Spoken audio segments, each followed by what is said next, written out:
Hi friends, good morning. అందరూ ఎట్లా ఉన్నారు? మేమైతే ఇక్కడ సూపర్గా ఉన్నాము. మా పెట్స్ వీటన్నింటినీ ఫాలో చేసేవాళ్ళు, ఇష్టపడే వాళ్ళు చాలామంది ఉన్నారు.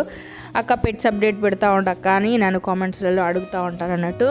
అయితే పెట్స్లో కొన్ని అప్డేట్స్ అయినాయి, అవన్నీ కూడా కొత్త పెట్స్ వచ్చినాయి, అవన్నీ కూడా చూపించడం కోసం అని చెప్పేసి ఈరోజు ఈ వీడియో చేస్తున్నాను నేను. అక్కడ జోమన్ సారు ప్యాషన్ ఫ్రూట్ బోర్డని గుత్తులుగా మళ్ళా కాసినాయి అన్నట్టు అవి చూపిస్తున్నారు. ఇక గార్డెన్ కొంచెం క్లీనింగ్ అది జరుగుతూ ఉన్నది ఇప్పుడు. ఇవేమో ఏందబ్బా ఎర్చికాచిల్ అని అంటారు దీన్ని, కేరళ వెరైటీ ఇది. ఇదేమో పెట్స్కి మందు ఇవ్వడం కోసం అని చెప్పేసి నేను మొత్తం తయారు చేసిన. ఇది తవుడు ప్లస్ సింగిల్ పాలిష్ రైస్ తింటాను కదా ఇప్పుడు, దాంట్లో నుంచి చిన్నగా నూకలు వెళ్తాయి కదా, ఆ నూకలలో నేను మందు కలిపిన అన్నట్టు. ఫస్ట్ అయితే ఈ మందు ఏంటిది అనేది చెప్తా. పెట్స్ వీడియో చేసిన ప్రతిసారి ఈ మందు గురించి నేను చెప్తా, ఎందుకంటే ఇది అంత మంచిగా పనిచేసే ఒక మందు.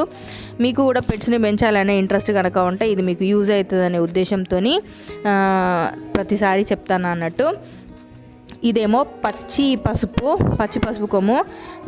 నా దగ్గర పచ్చి పసుపు కొమ్ము ఉన్నది కాబట్టి కొంచెం నేను తీసి ఫ్రెష్గా తయారు చేస్తాను. ఒకవేళ మీ దగ్గర పచ్చి పసుపు కొమ్ము కనుక లేకపోతే నార్మల్గా మీరు ఇంట్లో యూజ్ చేసే పసుపు ఏదైతే ఉంటుందో దాన్నే యూజ్ చేయొచ్చు అన్నట్టు. ఇక్కడ నేను పసుపు తీసుకున్నా, దాన్ని నీట్గా కడిగి ఇట్లాగా కట్ చేసి పెట్టుకున్నా. ఇక దీంట్లో సీజన్ని బట్టి నేను ఆకులు వేస్తా. ఎండాకాలం అనుకోండి అలోవెరా వేస్తా, చలికాలం అయితేనేమో దీంట్లో ఇప్పుడు నేను తులసి ఆకు, అట్లానే మా ఇంట్లో ఉన్న ఇంకా కొన్ని హెర్బల్స్ 2-3 ఆకులు వేసిన, మిరియాలు, అట్లానే వెల్లుల్లిపాయలు వేసిన, ఇవన్నీ వేసి మిక్సీ చేసిన. ఫస్ట్ నేను వేసింది పావురాలకు. ఇక పావురాలకే ఫస్ట్ వేసిన కాబట్టి పావురాల గురించే చెప్తా. పావురాలు ఇప్పుడు ప్రస్తుతానికైతే ఈ 2 బ్లాక్ ఉన్నాయి చూసినరా, ఇవి వేరే దగ్గర నుంచి మన ఇంట్లోకి వచ్చినాయి అన్నట్టు. వైట్ పావురాలేమో ఆల్రెడీ మన ఇంట్లో ఉండే, ఇప్పుడు అవి బ్రీడింగ్ టైం అయ్యింది. 2 గుడ్లు పెట్టినాయి, ఒక పిల్ల కూడా వచ్చేసింది అన్నట్టు. ఇప్పుడు అది పెద్దగా అవుతుంది. ఇంకొక గుడ్డు అయితే అదైతే చిక్స్ రాలేదబ్బా. మొత్తానికి ఈ రకంగా పావురాలు ఉన్నాయి అన్నట్టు. ఇక ఇంకొకటేమో మన ఇంట్లో ఉన్నాయి పిల్లులు. 3 పిల్లలు పెట్టింది అది. నార్మల్గా అయితే ఇట్లా ఎక్కువ పిల్లలు అయితే తీసుకుపోయి ఎక్కడన్నా పారేస్తారు కదా, అంటే ఎక్కడికన్నా వేరే దగ్గర వేస్తారు కదా, కానీ మేము మాత్రం వేయలేదు. ఎందుకు అంటే మాకు బయట అంత ఏరియా ఉన్నది కాబట్టి 3 కాదు 6 పిల్లులు ఉన్నా కూడా తినే అంత తిండి దొరుకుతుంది అన్నట్టు. అందుకని చెప్పేసి మేము ఎక్కడికి కూడా పంపించలేదు. అది కాకుండా మేము పెంచిన పిల్లి ఫస్ట్ పిల్లలు అన్నట్టు అవి, అందుకని చెప్పేసి మేమైతే వాటిని ఎక్కడికి కూడా పంపించలేదు. మొత్తానికి ఈ పిల్లులు కూడా భలే యాక్టివ్గా పెద్దగానే అబ్బా, అసలు ఎంత యాక్టివ్గా ఉన్నాయో. మా ఇంటి దగ్గర వాళ్ళు ఇవి కావాలి అని అడిగినరు, ఒకరికి ఇచ్చినాం కూడా. సరే అవి ఉంటే తీసుకుపోండి అని చెప్పి ఇచ్చినాం, కానీ అవి తిరిగి వచ్చేసినాయి అన్నట్టు. మన కుందేలు ఇప్పుడు పాపం సింగిల్గా ఉంది, సాయంత్రం అయ్యేసరికి దానికి జోడి వచ్చేస్తుంది అన్నట్టు. అంటే బాగా కుందేళ్ళు చూడడానికి మెయింటైన్ చేసుడు కష్టమవుతుందని చెప్పేసి అక్కడిక్కడ అందరికి ఇచ్చేసి ఖాళీ అయిపోయినాయి అన్నట్టు. కానీ ఖాళీ అయ్యేటోళ్ళకు మనసంతా ఖాళీ అయిపోయినట్టు ఫీల్ అవుతుంది. అందుకని చెప్పేసి నెక్స్ట్ సెట్ మళ్ళీ తీసుకొస్తాను. ఏమున్నది, ఒక్క జోడి సరిపోతుంది అబ్బా. ఒక మేలు ఒక ఫీమేల్ ఉన్నది అంటే బొచ్చడు కుందేళ్ళు అయితే అసలు చూసి యాష్టకత్తది అన్నట్టు. మనకు వాటికి మంచి ఫుడ్ ఇచ్చి మంచిగా కనుక మెయింటైన్ చేస్తే అసలు హెల్తీగా ఉంటాయి. ఇప్పుడు నేను మందు ఇచ్చిన చూసిర్రా, సేమ్ అట్లాంటి మందు కనీసం నెలకు ఒక్కసారైనా కనుక ఇస్తే వాటికి ఎలాంటి హెల్త్ ఇష్యూస్ రావు, అసలు ఎలాంటి ప్రాబ్లం ఉండదు, మంచిగా హెల్తీగా పెరుగుతాయి.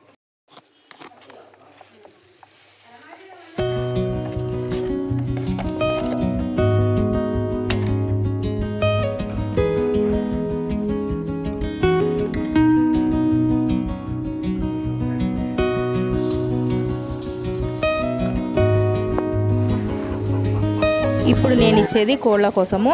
ఈ మందులో కరెక్ట్గా నేను ఏమేమి కలిపినానో చెప్తా. పొప్పడికాయ ఆకులు, వెల్లుల్లిపాయలు, మిరియాలు, పచ్చి పసుపు.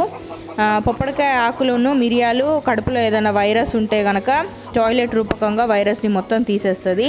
ఇక వెల్లుల్లిపాయనేమో వీటికి జలుబులు అట్లాంటి ఏం రాకుండా చూస్తుంది. ఇప్పటి వరకు నా దగ్గర ఒక్క కోడి కూడా రోగాలు వచ్చైతే చచ్చిపోలేదు. సో ఇది చాలా పవర్ఫుల్, చాలా మంచి మెడిసిన్ ఇది. అందుకని చెప్పి సంవత్సరాల తరబడి నేను ఇదే యూజ్ చేస్తాను కాబట్టి మీ అందరికీ కూడా షేర్ చేస్తాను. ప్రస్తుతానికి మన దగ్గర ఉన్న కోళ్ళు ఇవే. దీంట్లో దాదాపుగా 5 కోళ్ళు మా ఇంట్లోనే పుట్టి పెరిగినాయి. ఇది మా కొత్త పెట్టు. దీనికి పేరేటండి, ఏనా పేరుడా?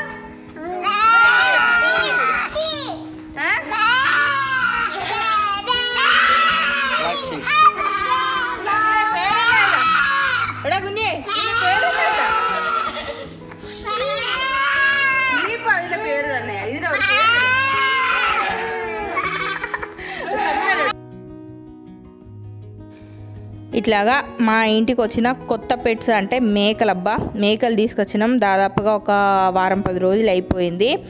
ఇక మేకల విషయానికి వస్తే ప్రత్యేకంగా చెప్పాల్సిన ఒక విషయము, చిన్నప్పుడు పెళ్ళిళ్ళకు పోతే ఎక్కడ మేకలు ఉంటే అక్కడ ఫౌజియా ఉండేది అన్నట్టు. పాలిచ్చే మేకలు కనుక అయితే సచ్చింద్ర బిడ్డ, దానికి తిండి పెట్టుడు పాలు వెండుడు, తిండి పెట్టుడు పాలు వెండుడు, ఇదే పని చేసేదాన్ని నేను. నాకు ఇప్పటికీ కూడా బాగా అంటే బాగా గుర్తుకున్నది. ఈ మేకపాలు వెండుడు అంటే నాకు అదొక క్రేజ్ అన్నట్టు. అందుకని చెప్పేసి నా కోరిక అంతా తీర్చేసుకున్నా, పాలు విండాలి అని. మా మావయ్య రోజు పొద్దున్న వీటిని బయటికి మేతకు పంపించడానికి ముందు ఇట్లా పట్టుకొని ఉంటారు, నేనేమో పాలు విండుకుంటా అన్నట్టు. ఒక గ్లాసున్నర పాలు దొరికినాయి అబ్బా. అట్టి జోకుల విషయం కాదు, అసలు మేకపాలు ఆరోగ్యానికి ఎంత మంచిది తెలుసా. అందుకని చెప్పేసి పాలు విండి నేనే తాగేసిన వేడి చేసుకొని.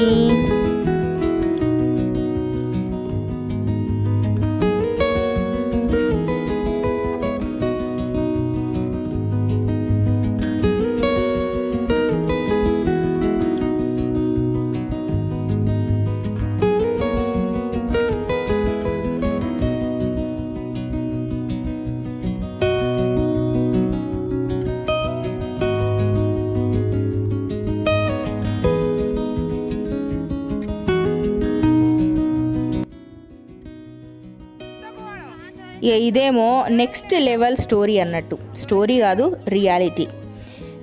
ఎవరి పిచ్చి వాళ్ళకి ఆనందం అన్నట్టు, తల్లిదండ్రుల దారిలోనే పిల్లలు కూడా నడుస్తారు అన్నట్టు. మేము మేకల్ని మేత కోసం అని చెప్పి బయటకు తీసుకుపోయిన టైంలో రోడ్డు మీద ఎవరో మా ఆ దారిలో ఇట్లా కుక్క పిల్లల్ని తీసుకొచ్చి పారేసిపోయినరు. అవి చూడగానే అసలు ఎంత క్యూట్గా ఉన్నాయి అంటే, 2 సంవత్సరాల క్రితం మా ఇంట్లో ఇంకొక కుక్క ఉన్నది, ఆ కుక్కు దాని పేరు. దాన్ని కూడా ఇట్లానే రోడ్డు మీద ఎవరో పారేసిపోతే దాన్ని తీసుకొచ్చినాం మేము. ఇప్పుడు 2 సంవత్సరాలు అవుతుంది, అది హ్యాపీగా పిల్లల్ని కూడా పెట్టింది. అయితే ఇప్పుడు కూడా ఇగో రోడ్డు మీద కుక్క పిల్లను చూసిండో లేదో, జోయల్ ఒక కుక్క పిల్లని తీసుకున్నాడు. ఇది నేను పెంచుకుంటానా, ఇది నా కుక్క పిల్ల, ఇది నా పప్పి అని అన్నాడు. దాన్ని తీసుకొని ఇంటికి పోయిండు.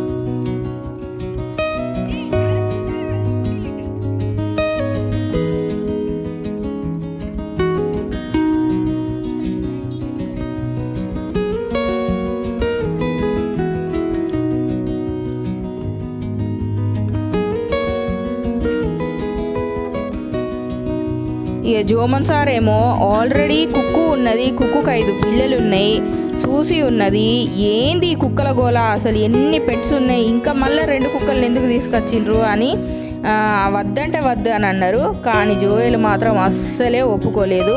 ఇక వేరే ఆప్షన్ లేక ఇప్పుడు మనం రోడ్ సైడ్ నుంచి తీసుకొచ్చిన కుక్క పిల్లలు ఏంది అంటే కొద్దిగా గడ్డిలా అక్కడెక్కడ మన్నులా ఉంటాయి కాబట్టి వాటికి టిక్స్ పడతాయి, అంటే ఈ పురుగులు పడతాయి అన్నట్టు. ఆ పురుగులు అస్సలు మంచివి కాదు. పిల్లలుగా ఇక ఇంట్లో పెట్స్ ఉన్నాయి అంటే పిల్లలుగా ఒక రేంజ్లో వాటిని పట్టుకొని తిరుగుతారు కదా. అందుకని చెప్పేసి మేము పిల్లలు పట్టుకునే ప్రతి పెట్టికి కనీసం 2-3 రోజులకు ఒకసారి ఖచ్చితంగా స్నానం పోస్తాము. ఇక వేరే దారి లేక మావయ్య ఇక్కడ వీటికి మంచిగా సబ్బురుద్ది స్నానం పోసిండ్రు. ఇది ఇట్లా జరుగుతూ ఉంటే ఈలోపు మన జోయల్ గాడి తొట్టి గ్యాంగ్ మొత్తం వచ్చిర్రు, పిల్లల సెట్. ఇప్పుడు ఎవరు బడికి పోతలేరు కదా, దాదాపుగా 8-9 మంది పిల్లలు ఉన్నారు. ఆ పిల్లలందరూ ఈ కుక్క పిల్లలని చూసేందుకు వచ్చి పండుగ చేసుకున్నారు.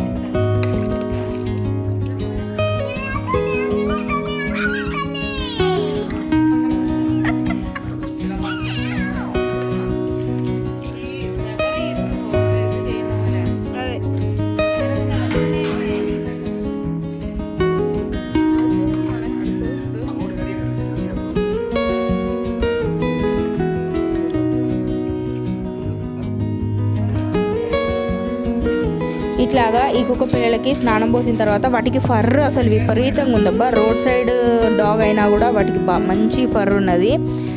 అయితే ఇక ఇది నోటిక్స్ పౌడర్, మీరు దీన్ని రాసి పెట్టుకోండి కావాలంటే. ఫర్ ఉన్న ఏ పెట్టుకైనా సరే ఈ స్నానం పోసిన తర్వాత ఈ పౌడర్ వేస్తే ఏంటిదంటే ఆ పురుగులు అవి ఏమి కూడా రాకుండా స్కిన్ అనేది వీటిది హెల్తీగా ఉంటుంది అన్నట్టు. మావయ్య ఇక వీటికి ఇట్లా స్నానం పోసి మంచిగా తుడిచి పొడిగా అయిన తర్వాత పౌడర్ వేసిండ్రు. ఈ రకంగా మొత్తానికి ఈ పెట్స్ మన పెట్స్ ఫ్యామిలీలో ఒకటైపోయినాయి అన్నట్టు. వీటికి పేర్లు పెట్టలేదబ్బా ఇప్పటిదాకా కూడా. ఒకటేమో ఆడ, ఒకటేమో మగ. మీరు పేర్లు సజెస్ట్ చేయండి చూద్దాం. మేకపిల్లకు కూడా పేరు పెట్టలే ఇప్పటి వరకు. దానికి కూడా ఒక పేరు సెలెక్ట్ చేసి ఇవ్వండి అబ్బా.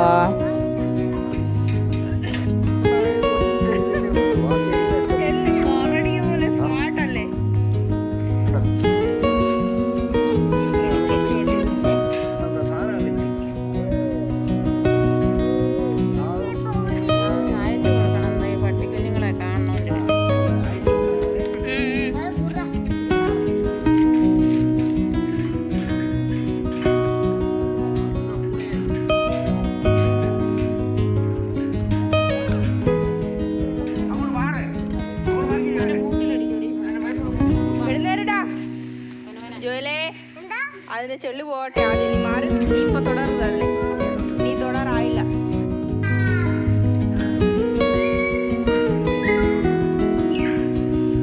ఇట్లాగా నీట్గా స్నానం చేసి పౌడర్ వేసుకొని ఇవి మన ఇంట్లో ఒక పార్ట్ లాగా అయిపోయినాయి అన్నట్టు. చూసిరా పిల్లలతో పాటుగా ఎట్లా సోఫాలలో ఎక్కి కూర్చుంటానో. అందుకని చెప్పేసి వీటిని పెట్స్ని నీట్గా ఉంచడం అనేది చాలా చాలా ఇంపార్టెంట్. వీటిని ఆ రకంగా మెయింటైన్ చేసే అంత టైం ఉంటేనే పెట్స్ని పెంచాలి. లేదు అంటే వాటికి వచ్చే డిసీజెస్, దానివల్ల పిల్లలకు వచ్చే డిసీజెస్, ఇట్లాంటి ప్రమాదాలు ఎక్కువ ఉంటాయి అన్నట్టు. మేమైతే 2-3 రోజులకు ఒకసారి పెట్స్కి స్నానం పోయడం, ప్రతిరోజు వాటి గూళ్ళు క్లీన్ చేసుడు, ఇవన్నీ ఒక అంటే ఇప్పుడు మనం ఇల్లు ఎట్లా క్లీన్ చేసుకుంటామో అట్లా అన్నట్టు. అంటే మా లైఫ్ స్టైల్లో ఒక భాగం అన్నట్టు ఈ పెట్స్ అన్నీ కూడా. మాకు ఎప్పుడు కూడా ఇవి భారం లాగా, అయ్యో ఇవి ఉంటే మేము బయటకు వెళ్ళలేము, మాకు ఫ్రీడమ్ ఉంటుంది, ఇలాంటి ఫీలింగ్ ఈ రోజు వరకు రాలేదు. అది ఏంటిదో అసలు మనం ఒకరోజు అసలు పెట్స్ ఇవేమీ లేకుండా లైఫ్ స్ట్రెస్డ్గా ఉంటేనే ఎక్కడికన్నా బయటికి పోవాలి, ఎవరింటికన్నా పోవాలి అనే ఒక ఫీలింగ్ వస్తుంది. ఈ రోజు వరకు ఇల్లు వదిలేసి ఎక్కడికన్నా పోవాలి అనే ఆలోచనే మాకు రాలేదు. అట్లాంటి ఒక రంగుల ప్రపంచాన్ని మా పెట్స్, మా పిల్లలు, మా ఫ్యామిలీతో మేము సృష్టించుకున్నాము. ఈ ఫ్యామిలీ మీకు ఎట్లా అనిపించింది అనేది తప్పకుండా నాకు కామెంట్ సెక్షన్లో తెలియజేయండి. అండ్ మా పెట్స్కి పేర్లు మాత్రం మర్చిపోకండి అబ్బా, కామెంట్లలో పేరు